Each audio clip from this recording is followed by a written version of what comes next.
হেই, কেমন আছেন সবাই? তো এখন কথা হবে তাণ্ডবের পাইরেসির বিষয়টা নিয়ে। তো আপনি যদি সোশ্যাল মিডিয়াতে অল্প স্বল্প অ্যাক্টিভ থাকেন দেন এই ব্যাপারটা আপনি অলরেডি জেনে গেছেন যে গতকাল রাতে কিন্তু তাণ্ডবের পাইরেসি হয়ে গেছে। এখন এই বিষয়টা কেন হলো এবং এই বিষয়টার জন্য এই যে পুরো সিনেমার টিমদের কি কি বিষয়ে সাফার করতে হবে, এটা কি আদৌ কোনো ষড়যন্ত্র ছিল, এসব ব্যাপার নিয়ে কথা হবে এই ভিডিওতে। তো দেখেন, এই যে ব্যাপারটা কিন্তু প্রথমবার ঘটেনি, বরবাদের ক্ষেত্রেও সেম ব্যাপারটা ঘটেছিল, বাট বরবাদে আসলে এত আর্লি এই ঘটনা ঘটেনি। মোটামুটি বেশ ভালো পরিমাণে একটা কালেকশন কিন্তু বরবাদ ততদিনে তুলে এনেছে, বাট শেষের দিকে হলেও বিষয়টা খুবই দুঃখজনক। এই ব্যাপারটা হওয়া একটা সিনেমার টিমের জন্য আসলে ট্রমাটাইজ হওয়ার মতো, কারণ তারা এত ইফোর্ট দিয়ে এত টাকা খরচ করে একটা সিনেমা বানালো, সেই সিনেমাটা দর্শক খুব ভালোভাবে গ্রহণ করতেছে, এর মধ্যে যদি এরকম একটা বাজে কাজ হয় সেটা আসলে তাদের জন্য খুবই দুঃখজনক হবে। এটা জাস্ট দুঃখজনক দিয়ে আসলে প্রকাশ করা যায় না, এর থেকে এক্সট্রিম কিছু ফেস করতে হবে তাদের। এখন আপনি যদি আগের সিনেমাটার কথা ভাবেন, সেই সিনেমাটা যে প্যাটার্নে অনলাইনে এসেছিল এই সিনেমাটাও সেম প্যাটার্নই অনলাইনে এসেছে,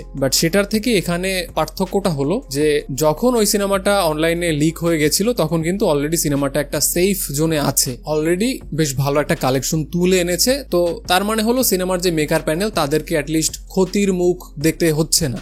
এবং এরপরে এই যে ঈদ আসলো, ঈদে তারা সেটাকে ওটিটিতে চরকিতে সেল করে দিয়েছে। তো সব মিলিয়ে বলা যায় সিনেমাটা বেশ ভালো পরিমাণে একটা কালেকশন তুলে এনেছে। অন্যদিকে এই সিনেমার ক্ষেত্রে কি হলো, তাণ্ডব সিনেমাটার বাজেট ধরে নিচ্ছি হাইপোথেটিক্যালি স্পিকিং যে 10 কোটি। তো একটা 10 কোটি বাজেটের বাংলা সিনেমা, সেই সিনেমাটা যদি একটানা 10 দিনও হলে চলতে না পারে, দেন এর থেকে ভয়ঙ্কর ব্যাপার আর কি হতে পারে। আপনি জাস্ট একবার ভাবুন যে আপনি এই সিনেমায় আপনার লাইফের জমানো সব টাকা ইনভেস্ট করেছেন, আপনি জানতে পারলেন যে সিনেমা রিলিজের 5 থেকে 7 দিনের মধ্যে সিনেমাটা পাইরেসি হয়ে গেছে, এবং এর থেকে ভয়ঙ্কর নিউজ আপনার জন্য কি হতে পারে। অন্যদিকে এই সিনেমাটাকে যদি হল প্রিন্ট বলেন সেটাও কিন্তু ভুল হবে, এটা কিন্তু একদমই কোনো হল প্রিন্ট না। সিনেমার মেকার প্যানেল যে ফুটেজটা হল মালিকদের দিয়েছে তারা সেম ফুটেজটা একদম অনলাইনে ছেড়ে দিয়েছে, এর মধ্যে কোনো কাট পোস্ট প্রসেসিং কিচ্ছু করেনি। সিনেমাটা যদি হল প্রিন্ট হতো দেন প্রত্যেকটা হলেরই কিন্তু একটা ওয়াটারমার্ক থাকে, যেমন শ্যামলী সিনেমার একটা ওয়াটারমার্ক আছে, আবার লায়ন সিনেমার একটা ওয়াটারমার্ক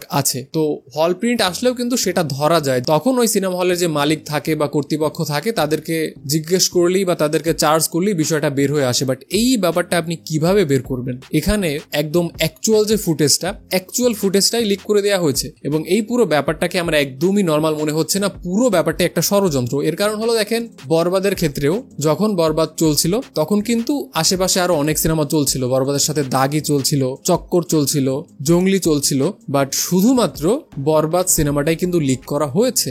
এখন প্রথম দিকে হয়তো আপনি বলতে পারেন যে সিঙ্গেল স্ক্রিনে এই সিনেমাটা ভয়ঙ্কর রকম ব্যবসা করেছে, অনেক মানুষ সিনেমাটা দেখেছে, এরপরে জঙ্গলি দাগি এসব সিনেমাও টুকটাক কিছু সিঙ্গেল স্ক্রিনে গিয়েছে। যেহেতু বরবাদ সিনেমাটা নিয়ে আলোচনা বেশি হচ্ছে, এটা শাকিব খানের সিনেমা, সো অ্যাগেইন তার সিনেমাটাকে যে কোনো ভাবে নিচে নামাতেই হবে, যে কোনো ভাবে শাকিব খানের সিনেমা টেনে হিস্ট্রে নিচে নামাতে হবে। যদি শাকিব খানের সাথে কোনো সমস্যাই না থাকতো, তার সিনেমা নিয়ে যদি অনেক মানুষের কোনো প্রবলেম না হতো, দেন তাণ্ডবের সাথেই বা কেন? তাণ্ডবের সাথে অসংখ্য ভালো ভালো সিনেমা হলে চলতেছে, যদিও সেই সিনেমাগুলো যে একদম ফুল প্যাকড কমার্শিয়াল সিনেমা সেটা না, বাট স্টিল অন্য কমার্শিয়াল সিনেমাও তো আছে। ইনসাফ সেটাও তো একটা কমার্শিয়াল সিনেমা। সো এই যে ঘটনাটা ঘটলো, এটার মাধ্যমে এই ব্যাপারটা স্পষ্ট, সমস্যাটা আসলে শাকিব খানকে নিয়ে এবং তার সিনেমাকে নিয়ে। তার যে শত্রু আছে ইন্ডাস্ট্রিতে, তারা চাচ্ছে না যে তার সিনেমাগুলো কোনোভাবেই ভালো করুক।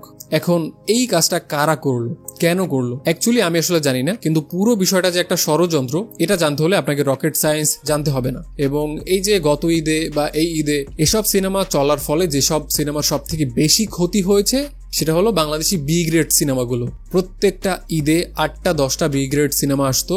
এখন ওই সিনেমাগুলো খুব ভালো না চললেও পাশাপাশি একটা এভারেজ সিনেমা যখন মানুষ দেখতে যেত, সেই সিনেমাটার টিকিট না পেলে এই সিনেমাগুলো দেখতো, এবং যদি এই বি গ্রেড সিনেমাগুলো সাকসেসফুল না হতো এরপরে তো তারা এই ধরনের সিনেমা একদমই নিয়ে আসতো না। সেখান থেকে আপনি দেখবেন যে শাকিব খানের সিনেমা লাস্ট ঈদে হোক এই ঈদে হোক চলার ফলে এরকম বি গ্রেড সিনেমাগুলো একদমই হল থেকে কিক আউট খেয়ে যাচ্ছে। মানে তারা যে শাকিব খানের সিনেমাগুলোর সাথে তাদের সিনেমাগুলো আনবে সেই সাহসটাই একদম পাচ্ছে না। সো এই দুইটা ঈদ যদি আপনি ভালোভাবে খেয়াল করেন, সব থেকে বেশি ক্ষতির সম্মুখীন হয়েছে তারা, যারা একেবারেই সিনেমার কোয়ালিটি সম্পর্কে যত্নবান হয় না, কোনো রকম জোড়াতালি দিয়ে একটা সিনেমা নির্মাণ করে, তাদের সব থেকে বড় ক্ষতি হয়েছে। আমি জানি না যে এই বিষয়টার পেছনে তাদের কোনো হাত আছে কিনা, বাট যারাই এই কাজটা করেছে কাজটা মোটেও ঠিক করেনি, কারণ হল মালিক বা হল কর্তৃপক্ষই তো কাজটা করেছে, রাইট? সো তাদের ফিলোসফিটা আসলে আমি এখনো জানি না। এই সিনেমাটা তিনি নিয়ে যদি হলে চালাতো, তিনিও তো সেখান থেকে কোনো না কোনো ভাবে লাভবান হতো, বেশ ভালো পরিমাণে একটা টাকা টাকা ইনকাম করে আনতো। তো যদি এই সিনেমাটা ক্ষতির সম্মুখীন হয়, এর পরবর্তীতে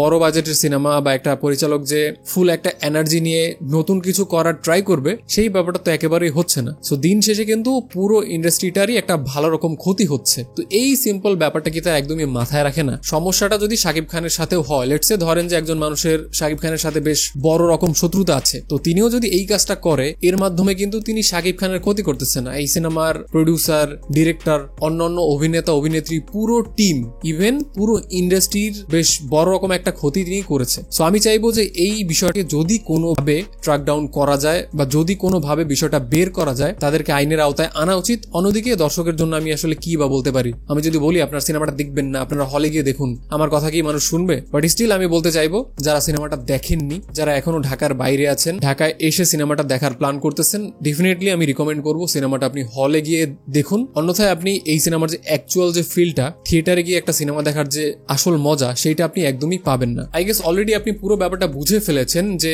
এই যে পুরো ব্যাপারটাই ছিল একটা ষড়যন্ত্র। কারণ শাকিব খানের সিনেমায় অ্যাগেইন এন্ড অ্যাগেইন ব্যাপারটা কেন হবে? অন্য কারো সিনেমার সাথে তো হচ্ছে না। তার মানে বোঝা যাচ্ছে যে কোনো একটা দল বা কিছু স্পেসিফিক মানুষ তারা চাচ্ছে না যে শাকিব খানের সিনেমাটা বক্স অফিসে ভালো চলুক। বাট সমস্যাটা হলো এর ফলে কিন্তু পুরো ইন্ডাস্ট্রিটারই বেশ বড় রকম একটা ড্যামেজ হচ্ছে। তো পুরো বিষয়টা আমার কাছে খুবই দুঃখজনক লেগেছে। আমি মন থেকে চাই যারা কাজটা করেছে তাদেরকে আইনের আওতায় আনা হোক। তো এই ছিল পুরো বিষয় নিয়ে আমার মতামত। বিষয়টা নিয়ে আপনার কি মতামত আপনি চাইলে কমেন্টে অবশ্যই আমাকে জানাবেন, এবং ডেফিনেটলি যদি সিনেমাটা আপনি দেখে না থাকেন, আমি বলবো হলে গিয়ে সিনেমাটা দেখুন। প্লিজ হলে গিয়ে সিনেমাটা দেখুন। এই ছিল আজকের ভিডিও, দেখা হচ্ছে খুব শীঘ্রই। Till then